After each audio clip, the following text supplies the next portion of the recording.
مطلب میرا خیال ہے اتنا وزیر خزانہ تو پاکستان میں کبھی بھی نہیں آیا جتنا اسحاق ڈار آیا ہے، شاید 3 دفعہ یا 4 دفعہ، آئی ڈونٹ نو، ہر بار نواز شریف صاحب کے جو بھی ہے ظاہر ہے زرداری کے اس دور میں تو نہیں آ پائیں گے، لیکن میں کہہ رہا ہوں کہ جب بھی نواز شریف آئے تو اچھا انہیں 2 شوق ہیں، یہ میں یہ تو نہیں کہوں کہ بچپن سے 2 شوق ہیں، لیکن جب بھی وزیر خزانہ بنتے 2 شوق ہیں، ایک تو یہ کہ ڈالر جڑا ہے انہوں تھلے لا کے رکھنا ہے، دوسرے یہ ہے کہ جو اکاؤنٹ سرپلس ہے کچھ بھی ہو جائے اکاؤنٹ سرپلس جو ہے وہ نہ جائے، بھلے انڈسٹری بند ہو جائے، بھلے سرمایہ کار کا اعتماد مزلزل ہو جائے، بھلے انفلیشن جو ہے کنزیومر انفلیشن وہ چھت سے لگ جائے، بھلے باہر سے پیسے آنے کے لیے کوئی بھی شرائط جو ہیں وہ ماننی پڑیں، اکاؤنٹ سرپلس دکھانا چاہیے، اور سینہ ٹھوک کے کہتے ہیں دیکھیں جی اتنی زبردست قسم کے چیلنجز کے باوجود ہم نے ڈیفالٹ نہیں کیا ہے اور انشاءاللہ آئندہ بھی نہیں کریں گے۔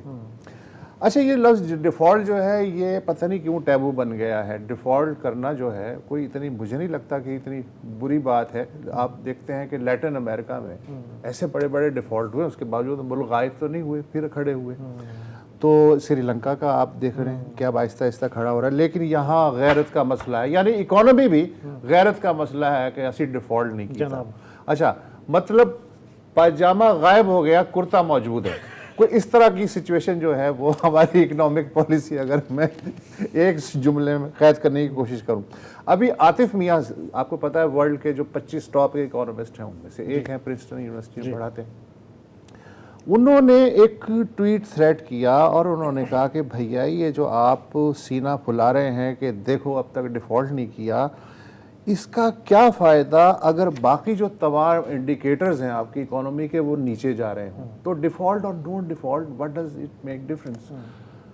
اس پہ بجائے اس کے کہ آپ غور کرتے، منسٹری آف فائنانس اس نے ایک بڑا لمبا سا پھرا جو ہے اس کا جواب کا لکھا ہوگا، اور اس کا لبے لباب یہ تھا، وہ یار تینوں کی پتہ ہے عاطف تو اپنا پڑھا تھیری شیری جڑی یہ پڑھانی ہے، تجھے کیا پتا کہ پریکٹیکل مشکلات کیا ہوتی ہیں اور اکانومی کو کیسے جو ہے وہ چلایا جاتا ہے، بلا بلا بلا بلا۔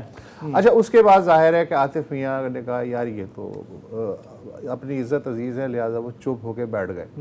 تو مجھے اس پہ یہ یاد آ رہا ہے کہ ایک بندر تھا، اس کے ہاتھ میں اچانک سے استرا آ گیا، تو اس نے بندہ دوسرا تھا، اس نے کہا کہ یہ جو استرا ہے یہ مجھے دے دے، یہ تو اپنی گردن بھی کاٹ سکتا ہے، تو بجائے اس کے کہ وہ اس کی بات سنتا وہ اسی پہ جھپٹ پڑا۔ جناب ایک ہے کہانی۔ اچھا ہمارے ساتھ ہے خرم حسین صاحب، آپ کو پتہ ہی ہے کہ ایک پہ جو سرکردہ کچھ پاکستانی لکھنے والے ہیں ان میں خرم حسین سر فہرست ہیں۔ خرم حسین اب تو یار یہ مشورہ لینے کے لیے بھی تیار نہیں ہے، لینے کے لیے کیا برداشت کرنے کے لیے تیار نہیں ہے۔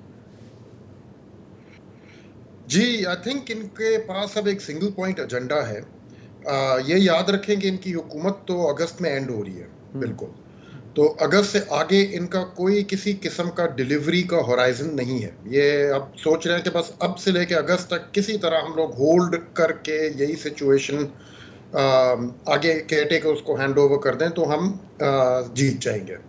اور سنگل پوائنٹ ایجنڈا اب ان لوگوں کا یہ ہے، اب ان لوگوں سے مطلب یہ ڈار صاحب اور ان کی جو ٹیم ہے کہ ڈیفالٹ نہ ہونے دیں پاکستان کو، اور ڈیفالٹ سے ان کا مطلب ہے کہ زر مبادلہ پاکستان کے ختم نہ ہو جائیں، کہ ہم لوگ اپنی کوئی بھی میچورنگ ساورن ڈیٹ پیمنٹ مس کریں، یا ہماری انرجی سپلائی چین ٹوٹ جائے کسی طرح سے، یا اسینشیل امپورٹس میڈیسنز کی یا فوڈ آئٹمز کی اس طریقے اتنی اس حد تک متاثر ہو جائے کہ شارٹیجز پیدا ہو جائے ملک میں۔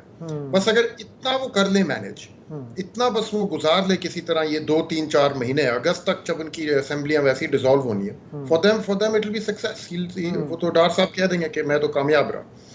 اس سے آگے ابھی تک اس گورنمنٹ کا کوئی گول اکنامکلی اسپیکنگ کوئی اور گول نہیں ہے۔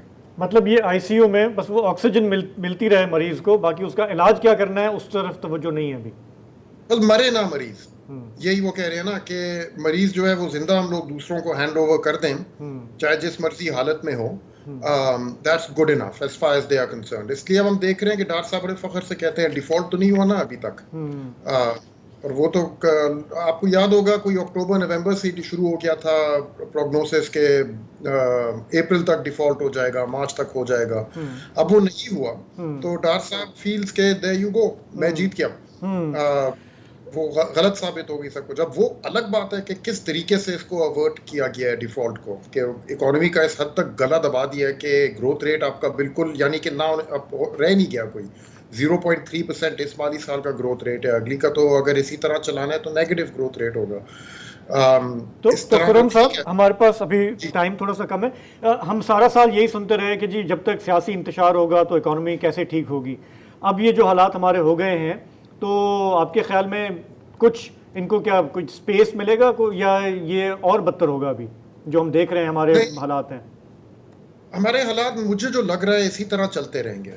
مہنگائی قابو میں تو نہیں آئے گی, نہ معیشت میں کسی قسم کی رفتار پیدا ہوئے گی جب تک کوئی ایک ایسی حکومت نہیں آتی جو اس کرائسس کا شکار نہ ہو, جس کے ہاتھ نہ بندھے ہوئے ہوں سیاست کے ذریعے یا الیکشنز کے اوپر نظر رکھ کے اس کے ذریعے, اور جس کا فوکس جو ہے وہ عمران خان سے ہٹ کے اپنی معیشت کو سنبھالنے کی طرف بھی آئے. فی الحال تو مجھے لگ رہا ہے کہ ہر کوئی ٹاپ لیولز پاکستان میں ڈیسیشن میکنگ تو ایک ہی بندے کے راؤنڈ ابھی گھوم رہی ہے, اور وہ عمران خان کے راؤنڈ. معیشت کو تو ابھی زیرو اٹینشن مل رہی ہے. اچھا یہ بتائیے خرم صاحب کہ اب جب کہ اس بات سے کی طرف سے اطمینان ہو گیا ہے کہ آئی ایم ایف سے جو ہے وہ قسط نہیں مل رہی ہے, مطلب میری گٹ فیلنگ یہی ہے, I don't know about you, اگر ایسا ہی ہے تو پھر تو یہ دل کھول کے بادشاہ سلامت خزانے کا منہ کھول دیں گے اس بجٹ میں کہ اس کے بعد جو ہوتا رہا ہے وہ بعد کے لوگ جانے, ہم تو جو ہیں خوش کر کے چلے جائیں. ایسا ہی ہوگا, کچھ ایسا ہی لگ رہا ہے بالکل. دیکھیں یہ بجٹ ایک تو آئی ایم ایف کی ہاتھوں سے نکلا ہوا ہوگا تو کوئی کسی قسم کی اس کے اوپر ریسٹرینٹس نہیں ہوں گی. آئی ایم ایف ہی ایک ادارہ ہے جو پاکستان کی حکومتوں کو ریالٹی کے ساتھ باندھ کے رکھتا ہے. نمبر 2 کہ یہ بجٹ تو یہ لوگ اناؤنس کریں گے لیکن فسکل ایئر کلوز کوئی اور کرے گا, وہ یہ لوگ نہیں کریں گے. اور یہ جب بھی ہمارے ماضی میں ہوا ہے کہ الیکشن ایئر کے دوران جو بجٹ اناؤنس ہوتا ہے وہ ہمیشہ ایکسپینشنری ہوتا ہے, اس میں پھر اس کا ریالٹی سے تعلق نہیں ہوتا. اور وہ تو اسی ٹائپ کی چیز اب اس میں بھی ایکسپیکٹ کر رہے ہیں کہ سول سرونٹس کی سیلریز میں جو انکریسز ہیں, اور آئی ڈونٹ نو کہ کس عوام کو ریلیف دینے کی کوشش ہوگی. خرم صاحب آپ کا بہت بہت مسئلہ شکریہ. یہ ہے کہ ٹھیلا الٹ گیا ہے, اب جو کھا سکتے ہیں بس وہی بچت ہے, وہی بچت ہے. کہنے کا مقصد یہ. تو پروگرام میں ایک بریک لیتے ہیں, واپس آتے ہیں تو بات کرتے ہیں کہ ترکی کے انتخابات میں کتنا زبردست رزلٹ آیا ہے, اس کی حقیقت کیا ہے, ایک بریک کے بعد.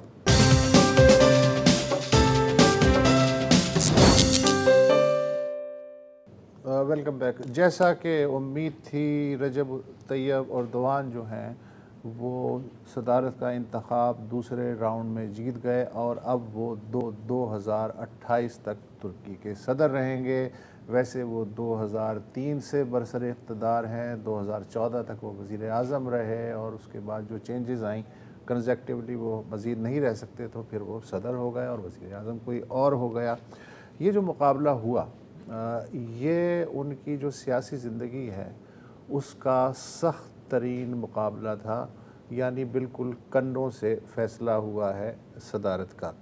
اچھا, دوسرا یہ ہوا ہے کہ اب وہ سب سے زیادہ طاقتور رہنما بن گئے ہیں. جدید ترکی کے بانی اتا ترک کے بعد کہا جاتا ہے کہ اردوان سب سے طاقتور ہیں, اور اب تک سب سے طویل ترین جو حکمرانی کی ہے جدید ترکی پہ اس کا ریکارڈ بھی اردوان صاحب نے بریک کر دیا ہے. انہوں نے انقرہ میں اپنے بے شمار جو حامی تھے ان سے خطاب کرتے ہوئے کہا کہ آج جو ہے جدید ترکی کا 100واں سال مکمل ہو گیا ہے, اور استنبول کی جو فتح ہوئی تھی عثمانیوں کے ہاتھوں اس کو بھی 570 سال مکمل ہو چکے ہیں. وہ بھی ایک ٹرننگ پوائنٹ تھا, یہ بھی ایک ٹرننگ پوائنٹ ہے. یہ سارا الیکشن انہوں نے اتنی سخت مقابلہ کیوں ہوا؟ اس لیے ہوا کہ جیسا کہ ابھی ہم خرم حسین سے بات کر رہے تھے کہ الیکشن ایئر جو ہوتا ہے اس میں حکومتیں جو ہیں خزانے کے منہ کھول دیتی ہیں بھلے معیشت کا کوئی بھی حال ہو. مثلا ترک معیشت جو ہے وہ بہت اچھی حالت میں نہیں ہے. افراط زر جو ہے وہ حکومت کہتی 44%, آزاد جو اکانومسٹ ہیں وہ کہتے ہیں 105% تک ہے. اس کے باوجود بجلی کے آخری دنوں میں بجلی کے بلوں میں انہوں نے کمی کی، اور اس کے علاوہ بھی بڑے پاپولر قسم کے اقدامات کیے، اور الیکشن کے بعد اب ان کی قیمت شاید دینی پڑے۔ مبشر زیدی ہمارے ساتھ موجود ہیں استنبول سے۔ اب واٹ از نیکسٹ سر؟ اچھا لائن ڈراپ ہو گئی۔ تو جس طرح آپ نے کہا کہ بظاہر یہی لگ رہا ہے کہ اکانومی بہت بڑا چیلنج ہوگا اس وقت۔ میری مبشر سے جب پہلے بات ہو رہی تھی تو وہ بتا رہے تھے کہ ہم یہاں پہ مہنگائی کا رونا روتے ہیں، لیکن وہاں پہ بھی حالات کافی چیلنجنگ ہیں۔ جو کاسٹ آف لیونگ ہے، فوڈ پرائسز ہیں، انرجی پرائسز ہیں، وہ کافی تیزی سے اوپر جا رہی ہیں۔ اسی طرح سے ہم یہاں پہ اپنا روز ہم کہتے ہیں نا کہ ڈالر یہاں پہنچ گیا، روپی یہاں آ گیا، ادھر بھی لیرا کی حالت جو ہے 80% ڈی ویلیو ہو چکا ہے پچھلے 5 سال میں۔ اچھا، روایتی طور پر یہ ہوتا ہے کہ جیسے ہمارے یہاں بھی ہو رہا ہے کہ جب مہنگائی اوپر جا رہی ہوتی ہے تو انٹرسٹ جو ہے وہ سینٹرل بینک بڑھاتی ہے تاکہ اس کو قابو کیا جائے۔ اردوان صاحب نے ایک نیا کام کیا ہے، وہ انٹرسٹ ریٹ کو گھٹا رہے ہیں۔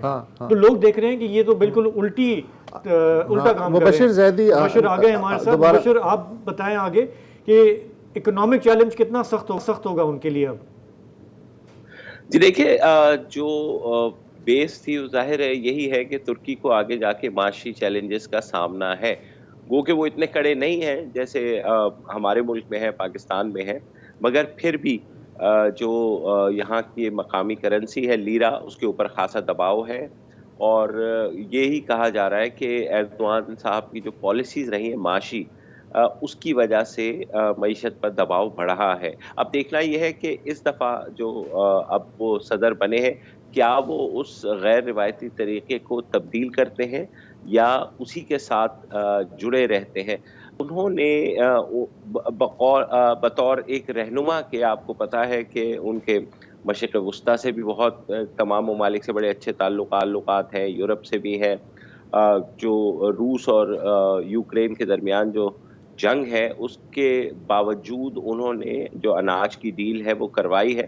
تو وہ کوشش یہ کرتے ہیں کہ دوسرے ممالک جو ہے وہ اپنا پیسہ جو ہے وہ ترکی میں انویسٹ کرے، اور اس چیز سے لوگوں کو جو ہے وہ گروتھ بڑھے، ملازمت کے مواقع بڑھیں اور انفلیشن کم ہو۔ ابھی تک ہم نے دیکھا ہے کہ انفلیشن گزشتہ برس جو رہی وہ تقریباً 86% تھی، جو کہ اب تقریباً آدھی ہو چکی ہے، یعنی 40% پر آ گئی ہے، مگر یہ کہنا کہ بالکل مہنگائی ختم ہو جائے گی وہ ایسا نہیں ہو رہا۔ تو اب جیتنے کے بعد یہی دیکھنا ہے۔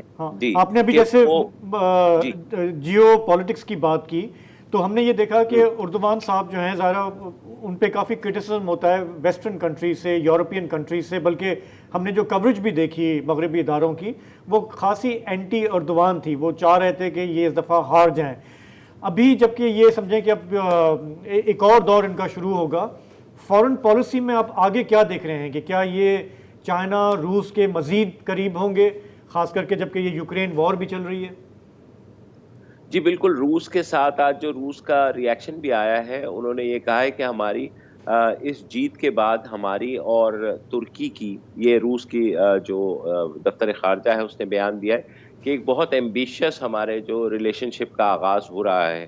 تو آلریڈی آپ یہ دیکھیے کل جب وہ صدر بنے تو بائیڈن نے بھی انہیں مبارکباد دی، روس کے صدر نے بھی مبارکباد دی، یعنی ولادیمیر پوتن نے، اور زیلنسکی نے بھی فون کر کے مبارکباد دی۔ یورپ اور ٹرمپ نے بھی دی، ٹرمپ نے بھی دی، سرکوزی صاحب نے دی، اس کے علاوہ جو ہے اور یورپ کے دیگر جو رہنما ہیں انہوں نے دی۔ ظاہر ہے نیٹو اتحادی ہے، ان کا بنتا بھی ہے، مگر میں اور خاص طور پر آپ مطلب جو پوتن صاحب کی مبارکباد ہے وہ کاؤنٹنگ ختم ہونے سے پہلے ہی آ گئی تھی۔ ساتھ ہی ساتھ جو قطر کے امیر ہیں شیخ تھانی، انہوں نے، ان کی مبارکباد بھی بہت جلدی آ گئی تھی۔ آپ کو یاد ہوگا جب GCC میں جھگڑا ہوا تھا تو ترکی نے قطر کو ریسکیو کیا تھا ایک طرح سے۔ تو ترکی کی جو سفارتی ایک ایج ہے اس وقت، وہ صدر ایردوان کو ایک ایسے رہنما کے طور پر دکھاتی ہے جو کہ بحران میں کچھ نہ کچھ ایک ایسی اس میں سے اس کا حل نکالتے ہیں۔ اب جیسے یہ اناج کی جو ڈیل ہے اس کا کریڈٹ ظاہر ترکی کو جاتا ہے، اقوام متحدہ کو جاتا ہے، مگر اس سے ایک تاثر یہ ابھرا کہ ایک جنگ کے دوران بھی انسانیت کے ناطے کوئی ایسا فریق کوئی ایسا رہنما جو اس سارے تنازع میں فریق نہ ہو وہ آ کر کچھ ایک بہتر پہلو بھی نکال سکتا ہے. تو یہی وجہ ہے کہ اپوزیشن یہاں پر جو ہے اپنے آپ کو ایردوان کا متبادل کے طور پر پیش کرنے میں ناکام رہی اور لوگوں نے یہاں پر صدر ایردوان کو ایک دفعہ پھر منتخب کیا. حالانکہ آپ سوچئے کہ بہت سے ایسے تقریباً اگر کہیں تو تقریباً 2 ملین کے قریب ایسے ووٹر تھے جو پہلی دفعہ ووٹ کر رہے تھے, یعنی جنہوں نے اپنی زندگی میں صدر ایردوان کے علاوہ ترکی میں کوئی رہنما دیکھا ہی نہیں. تو یہ جو اپوزیشن کو ووٹس ملے ہیں اس میں بہت سے یوتھ کے ووٹس بھی شامل ہیں, جو جیسے ہمارے ملک میں ہوتا ہے یا کہیں بھی ہوتا ہے کہ آپ دیکھ رہے ہیں کہ ایک رہنما جو ہے وہ 20 سال حکومت کر چکا ہے تو وہ عوام شاید اکتا جاتے ہیں کہ ایک ہی فار دا سیک آف تبدیلی جو ہے, اور تبدیلی ہم سے بہتر کون جانتا ہے, تو وہ اس کے لیے پھر ووٹ دیتے ہیں. تو وہ اپوزیشن کو یہ ایج تھا, لیکن اپوزیشن پھر بھی ایردوان کا متبادل پروگرام دینے میں یا اس طرح کی جو ایک لیڈرشپ ہے وہ دینے میں ناکام رہی. اچھا 25 لاکھ ووٹوں کا ڈیفرنس بتایا جاتا ہے دونوں کینڈیڈیٹس کے درمیان میں, اور یہ بھی کہا جاتا ہے کہ ایردوان نے ایک کارڈ بڑے کلیورلی کھیلا اور وہ تھا نیشنلزم کا کارڈ, کہ انہوں نے پورا چارج لگایا کہ ان کے الائنس میں اپوزیشن الائنس میں ایک کردش پارٹی بھی تھی, تو اس کی وجہ سے انہیں موقع مل گیا کہ وہ کہیں دیکھو یہ جو ہمارے حریف ہیں کمال صاحب یہ دراصل دہشت گردی کی حمایت کر رہے ہیں. یہ کارڈ کتنا مؤثر ثابت ہوا؟ دیکھیے وسط صاحب, نیشنلزم تو دونوں طرف سے ہی کھیلا گیا, اور مگر اگر آپ دیکھیں تو زیادہ کارڈ جو کھیلا گیا ہے وہ تو اپوزیشن یعنی کلچدارولو صاحب کی طرف سے کھیلا گیا. اور تو اور الیکشن سے ایک روز قبل انہوں نے ایک انٹرویو دیا اور کہا کہ تمام اگر وہ منتخب ہو گئے تو آتے ہی تمام جو شامی پناہ گزین ہیں ان سب کو واپس بھیج دیں گے.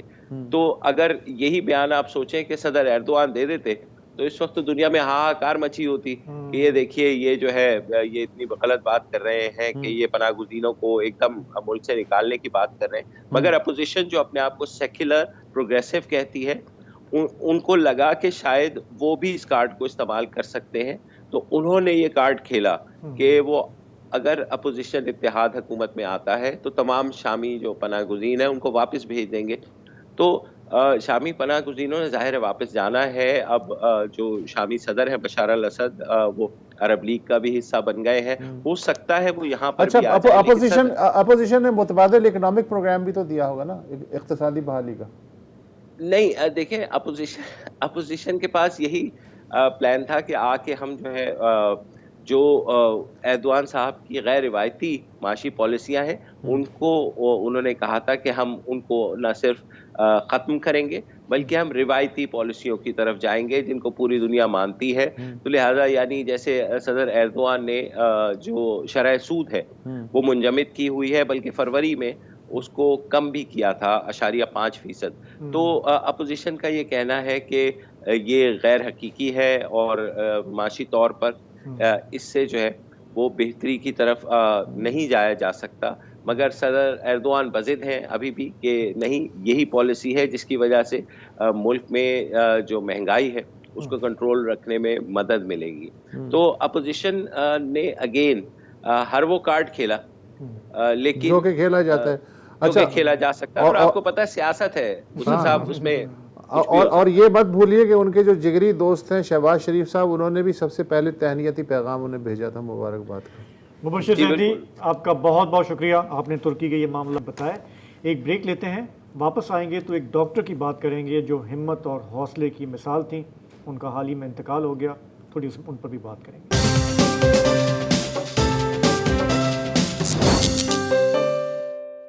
پاکستان کا سب سے بڑا ایمرجنسی وارڈ یہاں کراچی میں جناح ہسپتال میں ہے. اس کی انچارج ایک لمبا عرصہ رہیں ڈاکٹر سیمی جمالی.